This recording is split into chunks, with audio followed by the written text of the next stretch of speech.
સમાચારમાં વાત કરીએ તો સમાચાર પ્રાપ્ત થયા છે કહી શકાય કે સાણંદના મોડાસર ગામ પાસે આગની ઘટના બની છે તો ટ્રકમાં અચાનક આગ લાગી હતી। રાજસ્થાન જતી ટ્રકમાં આગ ભભૂકી, જેમાં ટ્રકમાં ભરેલા ઘાસના પૂળા બળીને ખાખ થયા।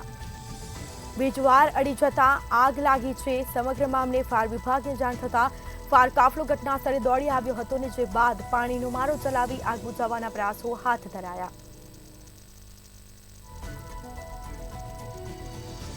તો આગ લાગતા સાણંદ બાવળા હાઈવે પર ટ્રાફિક જામના દ્રશ્યો પણ જોવા મળ્યા।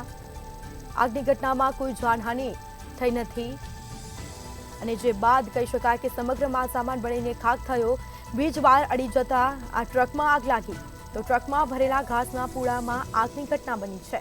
સાણંદના મોડાસર ગામ પાસેની આ ઘટના, ટ્રકમાં અચાનક આગ લાગી, વીજવાર અડી જતા આગ લાગી હતી અને સમગ્ર માલસામાન બળીને ખાખ થયો અને જે બાદ લોકોના ટોળા પણ ઘટના સ્થળે એકઠા થયા હતા। ફાયર વિભાગને જાણ કરવામાં આવી। ફાયરનો કાફલો ઘટના સ્થળે દોડી આવ્યો હતો અને આગ બુઝાવવાના પ્રયાસો પણ હાથ ધરાયા। તો પાણીનો મારો ચલાવી આગ બુઝાવવાના પ્રયાસો હાથ ધરવામાં આવ્યા। તો સાણંદના મોડાસર ગામ પાસે ટ્રકમાં અચાનક આગ લાગી હતી। આ દ્રશ્યો સામે આવ્યા છે તો આગ બુઝાવવાના પ્રયાસો પણ હાથ ધરવામાં આવ્યા।